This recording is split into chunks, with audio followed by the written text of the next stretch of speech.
perluas lagi jadi 20 kilo untuk wilayah Klaten, kita turun pulang ke Wedi. Kita buka posko kebetulan di rumah saya di Wedi, dan pengungsi ternyata semua turun di daerah Wedi itu banyak, Klaten banyak sekali loh. Itu kita tetap logistik itu terus dipasok terus dari ACT.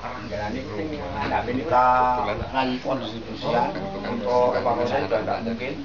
Kalau malam kita ngirim nasi bungkus sampai sini, padahal sini masih ditutup yang jangka marinir dari Surabaya itu, tapi kita dikasih akses untuk masuk karena kita bawa nasi bungkus untuk pos jaga.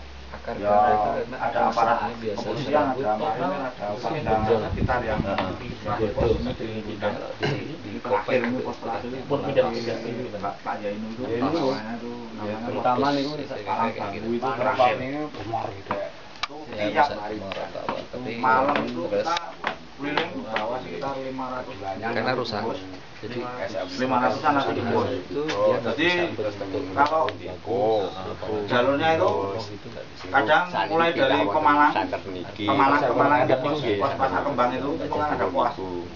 Terus kedua di pos Dompol itu ada, terus pos Deles yang di mana dah? Ini kan angsal Bangan itu ada pos pemantau 907 kita kirim, tapi jumlahnya di sana itu sekitar cuma 4 personel 5 personel, tapi tetap kita kirim nasi bungkus karena waktu itu pas kita datang itu cuma makan seadanya. Jadi bapak-bapak yang ada di situ cuma lewat dibakar, sarimi itu diremet-remet, remusi itu tidak ada.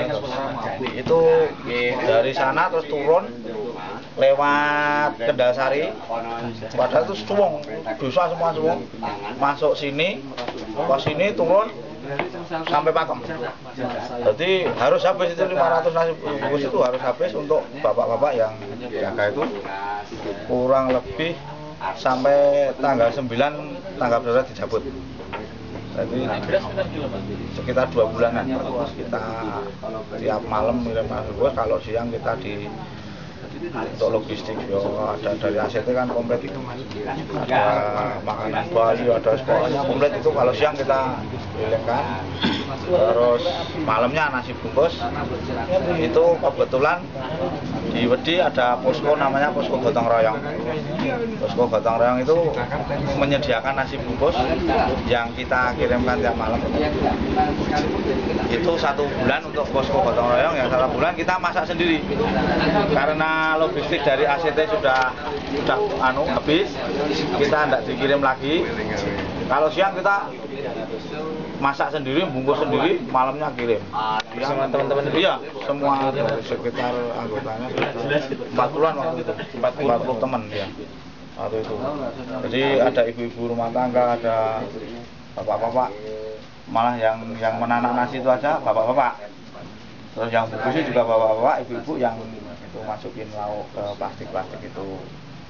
Terus sekitar 1 bulan kita usaha sendiri dan cari donatur sendiri. Kebanyakan donatur dari lingkungan teman-teman sendiri. Jadi waktu itu kita cari dananya dari kita maklaran, iya, broker roda 6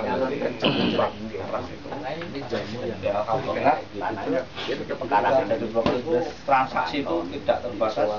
Kalau itu memberikan, kalau beda kita itu ada yang jam 2 malam itu kita didatangi orang, transaksi truk itu jam 2 malam. Itu akhirnya ya berhasil untuk kita dapat komisi ya lumayan, untuk bisa sehari itu kita membutuhkan dana 850.000 untuk sekitar 350. Kalau yang 1 bulan depan itu 500-an itu dari posko gotong itu habis. Setelah kan warga sudah ada yang balik ke pulang, itu udah ada yang masak sendiri, udah yang itu menurun kebutuhan nasi bungkus 350. Terus berkurang menjadi 250 itu 1 bulan. Selama 1 bulan itu 250, terus itu sekitar kebutuhan kita untuk anggaran itu 850.000. Itu untuk Tapi bahan sudah sebagian ada. Dan untuk bensin keliling itu kita sehari membutuhkan 150.000. Pakai SS itu. Itu 50. Sebelumnya Pak minta maaf ya. Boleh minta namanya. Indardi Drajit. Indardi. Iya, nama asli Indardi, untuk panggilan Drajit. Indrajit. Iya. Dari pasar. Iya, kebetulan sama teman-teman saya ditunjuk sebagai ketua KTB. Ketua KTB Periode 2010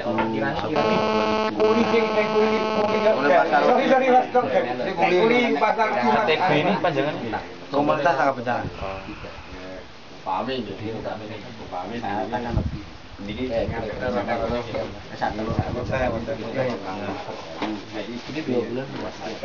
Berarti waktu itu kan Bapak melakukan evakuasi bersama teman-teman. Iya. Boleh sedikit menceritakan bagaimana kepanikannya masyarakat di sini atau bagaimana kerepotannya teman-teman waktu melakukan evakuasi? Yang repot kita menyadarkan masyarakatnya. Jadi masyarakat itu terlanjur Percaya. kena sugesti itu loh, keyakinan bahwasanya Merapi itu tidak akan erupsi sebesar kemarin itu. Kita itu sampai yo istilahnya agak emosi sedikit yo. Agak emosi sama keluarga itu. Cuma kita emosinya yo masih bisa kontrol gitu. Cuma yo kata-kata kita dibikin sehalus mungkin, tapi yo mungkin yo kena juga beliau-beliaunya yang kita bawa. Kita evakuasi ya. Turun, yes. Begitu kita masih di atas nunggu yang lain mau dievakuasi. Itu ada yang ngebel. Gunungnya wis ra apa-apa. Sing kok ngisor bali munggah meneh. Itu judeknya di situ itu. Lah setelah itu pas hari Rabunya ya. Hari Rabu Kamis itu masih segitu toh. Terus akhirnya kan malam Jumat itu kan malamnya kan mulai erupsi besar itu sampai malam Minggu itu baru sadar warga itu. Manut, berarti istilahnya kita keliling di kampung-kampung, kalau masih ada kegiatan kita angkut paksa istilahnya. Kita dapat instruksi dari pihak keamanan yang baik, dari Marinir, dari Brimob, dan itu kalau ada warga yang masih ada di rumah angkut paksa aja tidak apa-apa. Istilahnya kita padahal itu Merapi suaranya itu kedengaran ya. Itu kita masih keliling di wilayah. Kalau waktu itu naik sini sudah habis yo, otomatis habis, ini udah ketakutan semua. Itu masih di yang radius 12 km itu dari Amlak Seneng itu 12 km itu masih ada saja warga yang tetap bertahan itu. Disuruh evakuasi paksa. Sampai kita itu di Lagaharjo itu sempat muring-muring turunnya kurang cetok ngasih tahu warga paling tidak istilahnya cuma ngeyem-yemi kok enggak kok itu bahaya enggak malah ngeyem-yemi. Tempat kami itu ini keluar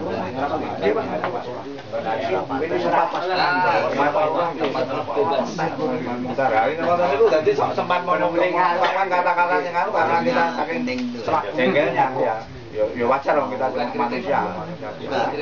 Dalam kondisi seperti itu kok malah beliaunya kok malah mengeluarkan statement yang membahayakan bagi-bagi. Itu waktu Bapak dan teman-teman melakukan pos dapat banyak sekali masyarakat di Iya. Tapi akhirnya ditaruh di satu pos atau ditaruh di pos-pos yang masih kosong. Yang masih kosong. Itu sampai di Pemda pada karena kalau Yamatun Kuning itu asal waktu itu pas hari Rabu itu masih di sini di Balai Desa Lagaharjo. Yang dari sana ngumpulnya di Balai Desa Lagaharjo. Begitu kita sampai atas itu yang di bawah itu naik lagi. Lah begitu hari Jumatnya baru Jumatnya itu udah langsung pos-pos dekat sini semua adanya di Rumah Manis Renggo. Terdekat dari sini Manis Renggo penuh Kecamatan Renggo. Tegal Kulon. Pemda. Terus. Niku pulau tengah lagi terus. Tak saya penemunya siji. baru sadar itu oh betul sakit nanti petani no bahwa yang merap itu coklat nopo interupsi besar coklat baru sadar jadi tanpa dipaksa mereka langsung kita datang langsung naik kita